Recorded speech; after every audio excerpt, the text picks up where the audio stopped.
Let me give a quick introduction about MindMajix. MindMajix is basically it's industry ready and provides active certification based curriculum. Has 9 years of experience in serving e-learning industry, and all the trainers which give trainings through MindMajix, they have more than 10 plus years of experience. There are 100 and more than 110 reputed corporates around the globe in which we have provided the training. There are more than 450,000 professionals who have got trained through MindMajix. There are more than 500 plus technologies in which we provide the training. Let me give you a quick introduction about myself. I have more than 14 plus years of experience, 10 plus in EPM product suite, which is Hyperion Space, Hyperion Planning, EPBCS, PBCS, then Hyperion Financial Management, Financial Data Management, Enterprise Edition, Financial Data Management, etc. And there are many other tools I've worked in. I have 3 years in PL SQL, Java Spring Boot, Camunda, which is a BPMN tool, business process management tool.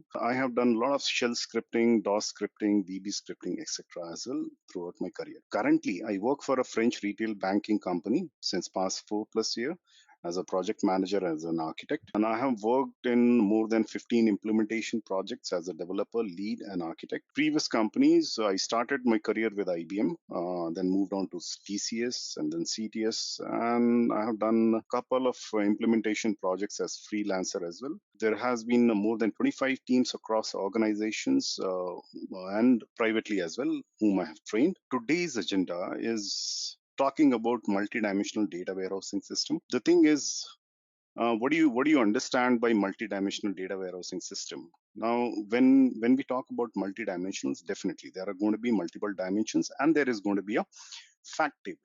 So all the descriptive information goes basically and sits into these dimension tables, and all the integer or numerical information, whatever the fractional information, goes and sits into the fact tables. Now, where does SBase and planning fit into this?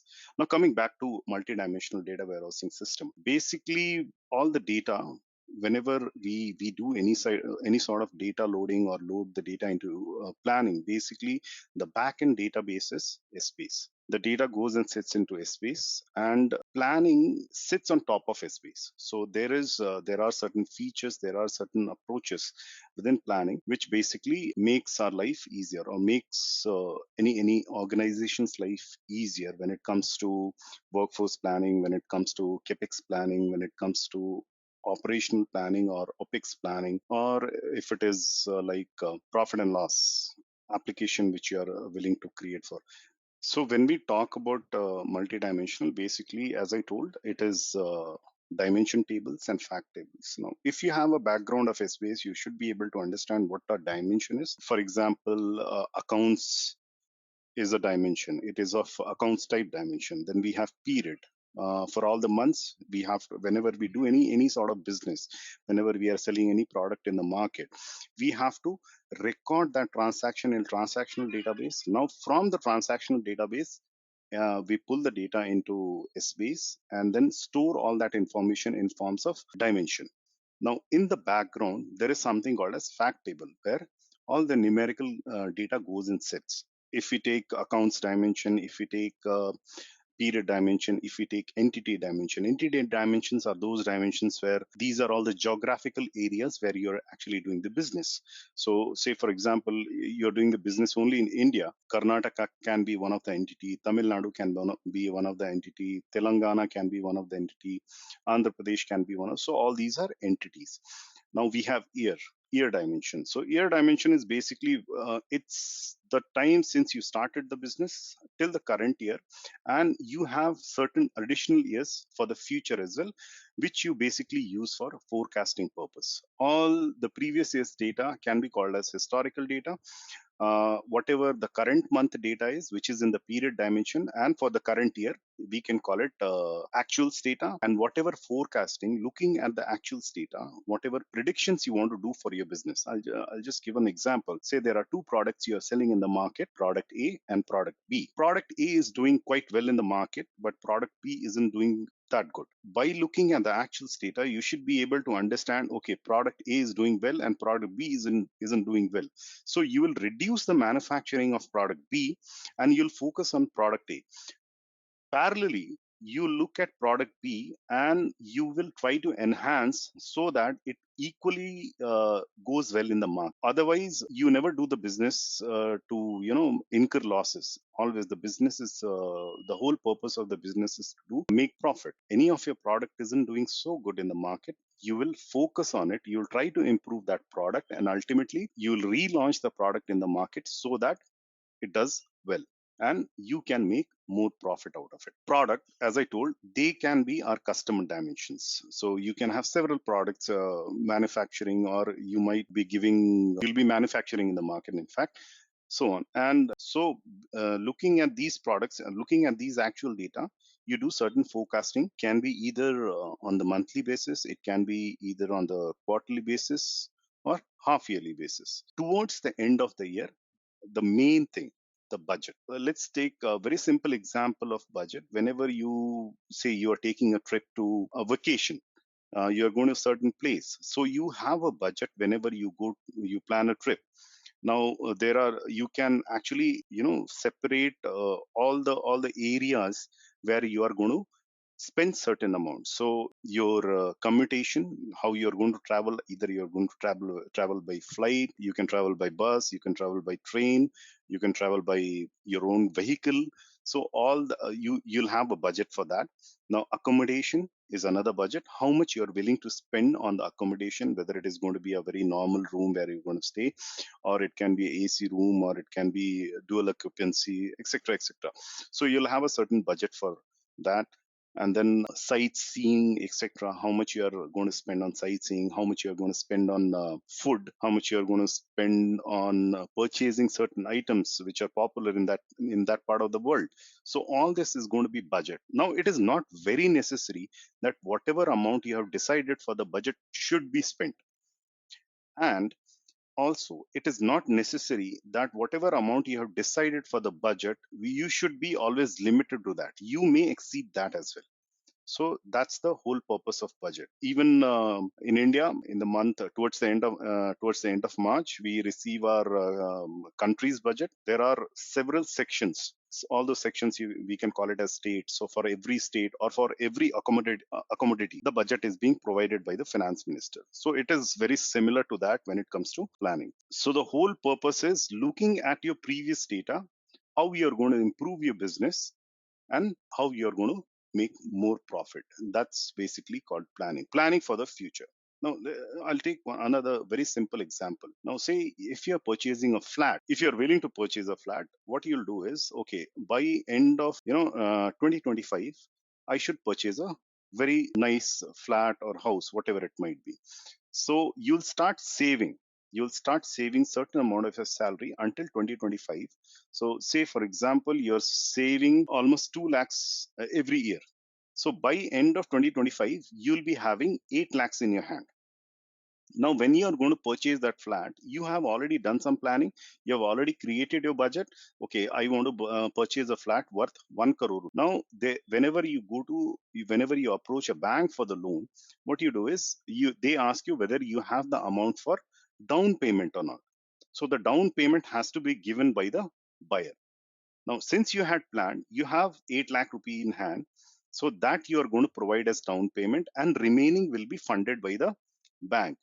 Now once the purchase is done, you had already planned that which area and how many number of bedrooms, etc., are going to be in that flat. What you did was you knew that I am purchasing this flat for 1 crore, and after say 3 years the value of that particular flat will be somewhere around 1.3 crores.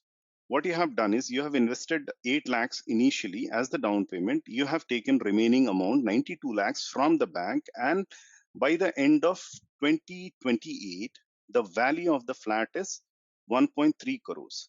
So you are going to sell the flat in 1.3 crores, say 2028. That's basically what you have done is you have repaid the loan what you have taken from the bank, and over a span of 3 years also you might have given some EMIs, etc.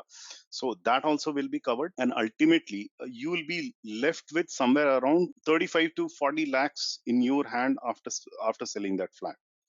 No, not 35, it'll be I think 40 plus, because you must have paid some EMIs also. So that's basically planning.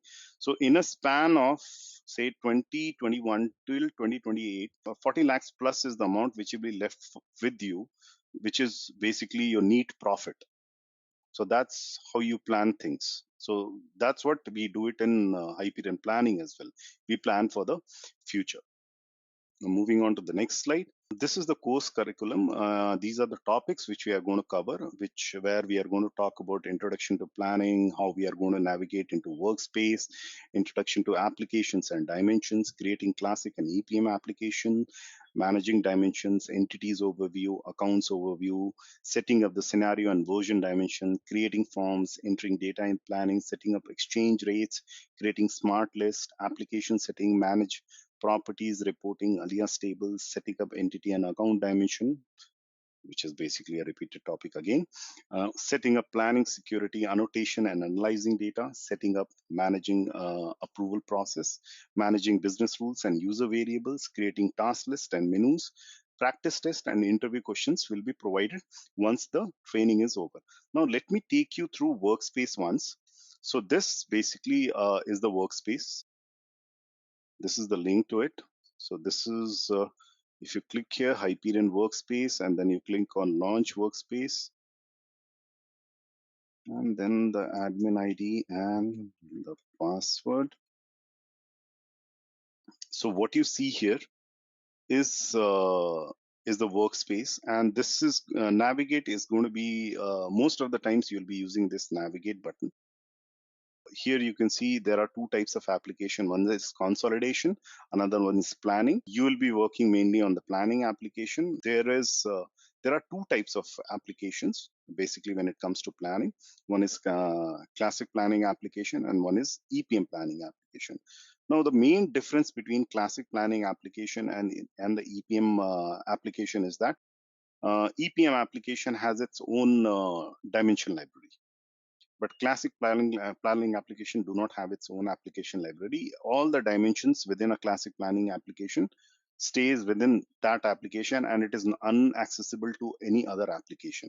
But when it comes to EPM applications, you create the dimensions in dimension library, and any application, whether it is planning, whether it is HFM, Hyperion Financial Management, or whether it is HPCM, Hyperion profitability and cost management, all these dimensions all these tools, Hyperion tools, can use those dimensions. Now let me show you in dimension library. So you click on navigate, you go to administer, you click on dimension library.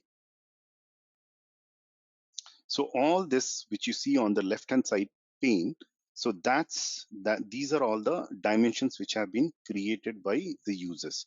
Now there are set of dimensions. Say for example,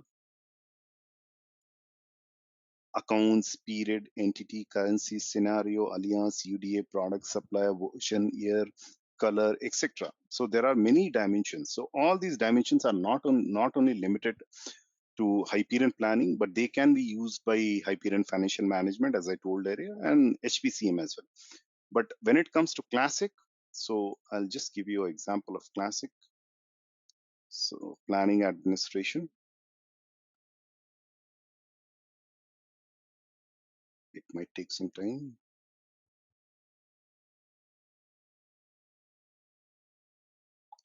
So here you have all those application: BI plan, bike test, bunker, demo, Florence, Java 42. So if we access these applications, just pick Florence.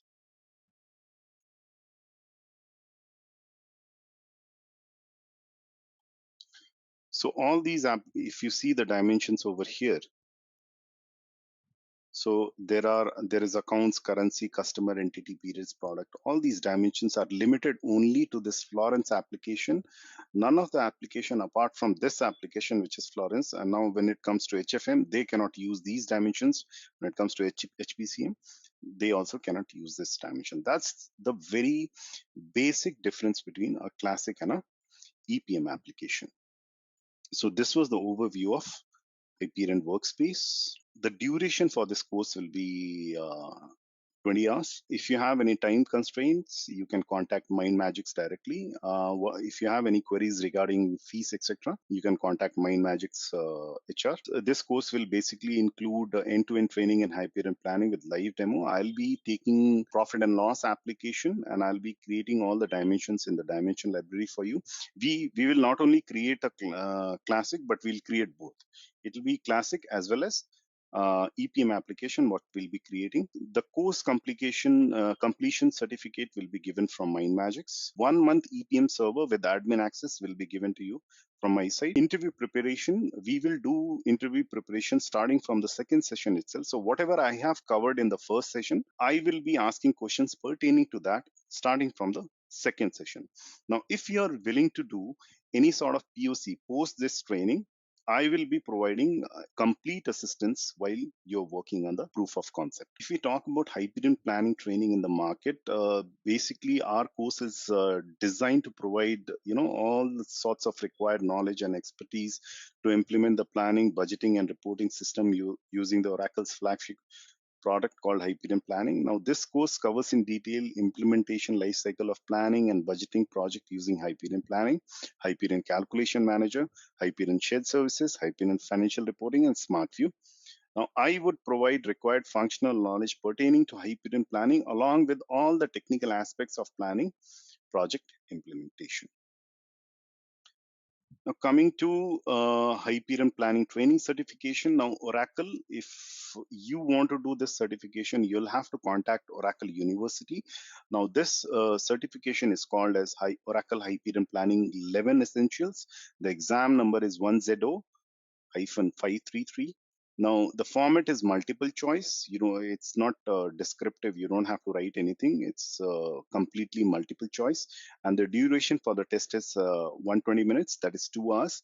The exam price, of course, if you're working for an organization, what you can do is initially you'll have to pay it from your pocket. That is 18,538 rupees.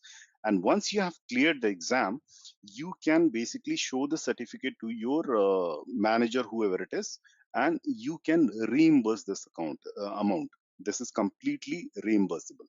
So now, if you clear the exam, only in that situation you should be able to claim it. If you fail the exam, you'll be losing the complete amount, which is 18,538. Now, the questions are not very difficult. I have already cleared this exam. The questions are not very difficult. I can provide assistance and I can provide sample questions and sample question and answers where you have multiple choice, etc.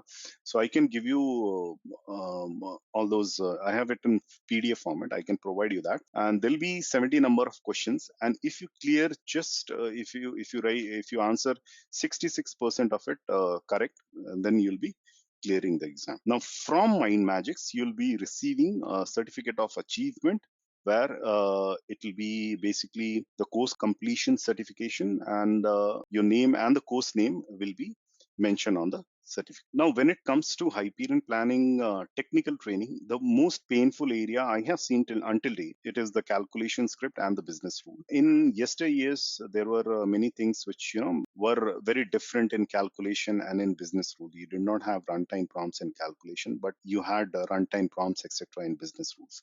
That thing is gone now. Even in calculation scripts, if you're familiar with this space, you must be knowing about calculation script. So we can have runtime prompts, etc., in calculation as well as in business rule.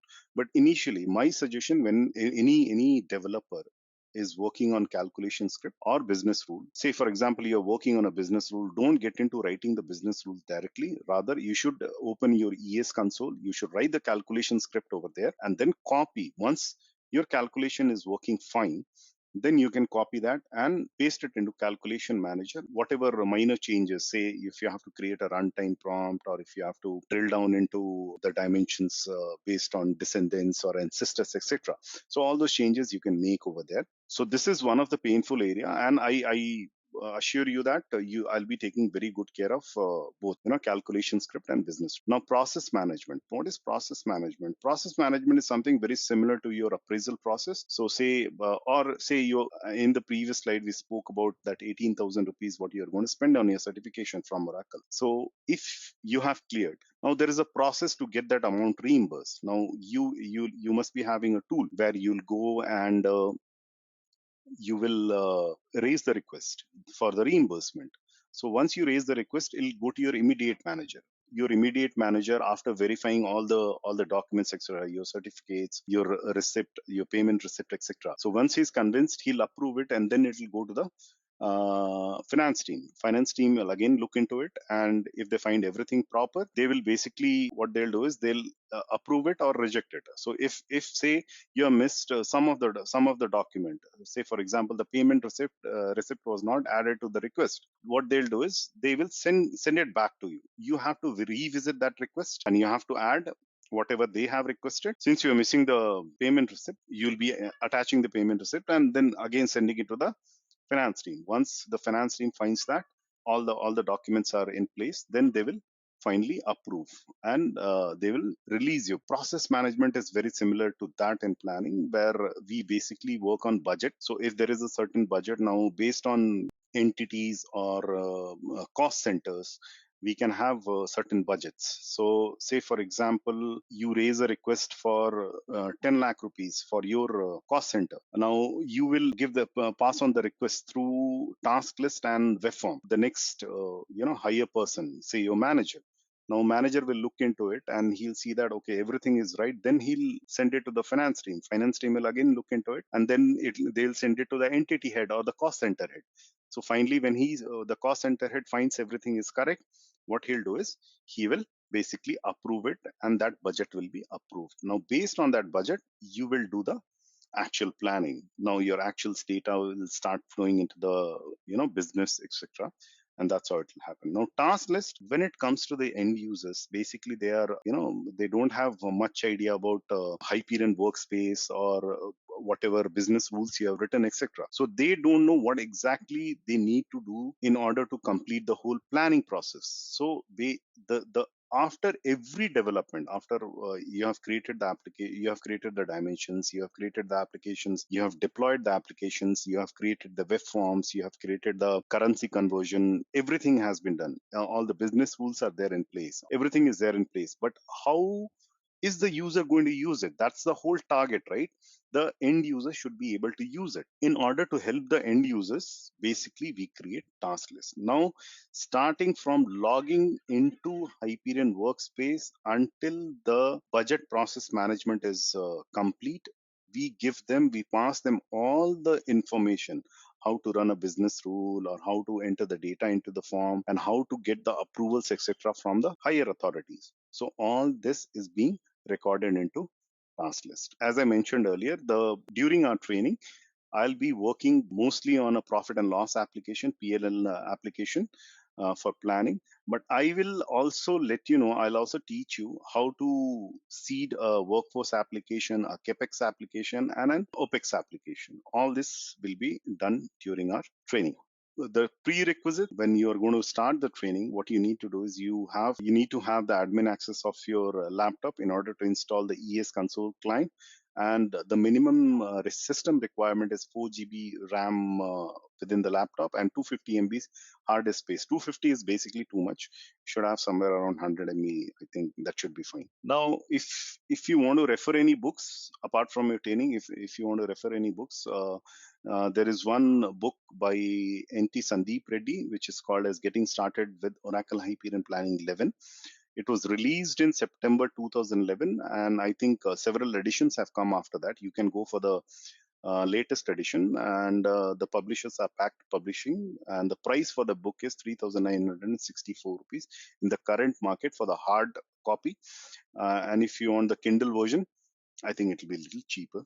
So mock interviews, as I told initially, we'll be having mock interviews starting from our second session, and towards the end of the training, when we are going to end the training, I'm going to share 4 and 5 Word documents which will contain all the interview questions and answers for Hyperion planning. Any doubts you have regarding the subject, course timing, resource allocation, it can be discussed with MindMajix directly. And if you have any queries, you can drop an email to info@mindmagix.com. That was about Hyperion planning training. Thank you. If you have any questions, as I told, you can reach out to MindMajix on their email ID. And we appreciate your feedback, and this will help us to improve in delivering qualitative trainings further. Thank you.